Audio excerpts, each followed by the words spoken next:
ما شاء الله لا حول ولا قوة إلا بالله العلي العظيم. حسبنا الله ونعم الوكيل، نعم المولى ونعم النصير. أعوذ بالله من الشيطان اللعين الرجيم. بسم الله الرحمن الرحيم. رب اشرح لي صدري ويسر لي أمري واحلل عقدة من لساني يفقهوا.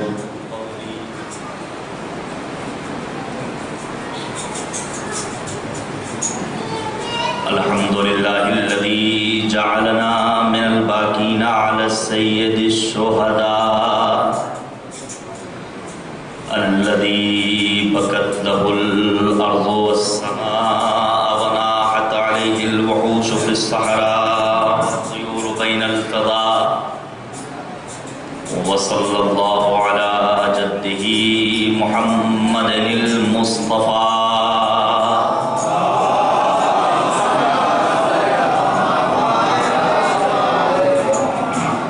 وعلى أبيه علي المرتضى وأمه سيدة النساء وأخيه أخي العلم والوفاء وبقية الأئمة الهدى وأنصاره المرملين بالدماء وسائر المستشهدين في أرض كربلاء. واللعنة الدائمة الباقية على قاتليه الأعداء وظالميه الأشقياء ما دام الصبح والمساء. أما بعد فقد قال الله تبارك وتعالى في القرآن الحكيم وهو أصدق الصادقين وقوله الحق. أعوذ بالله من الشيطان الرجيم. بسم الله الرحمن الرحيم. يريدون ليطفئوا نور الله بأفواههم والله متم نوره ولو كره الكافرون.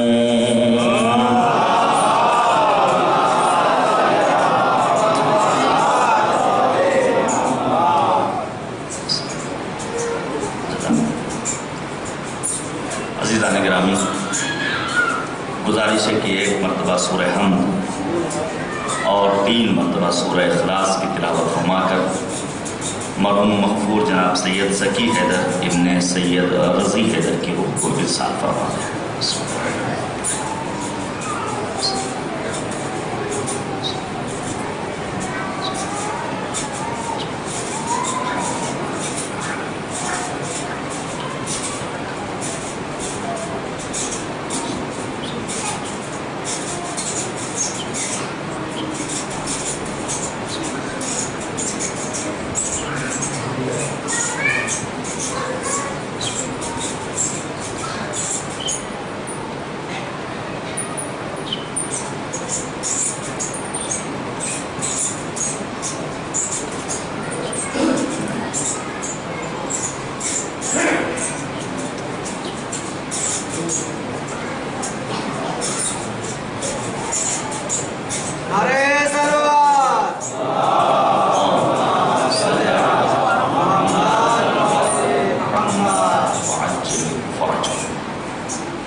حسین سب کو کہاں دستیاب ہوتا ہے، کہیں ببول کے اوپر گلاب ہوتا ہے. بعید عشق بنے تراب ہوتا ہے، اگرچہ خون ذرا بھی خراب ہوتا ہے. صرف ان 2 مصروں کے لیے میں نے یہ اشعار پڑھے ہیں کہ پہ خراج عقیدت یہ کام کر لینا، ادب سے ماؤں کو جا کر سلام کر لینا. یہ عزاداری پہنچی ہے ہماری ماؤں کی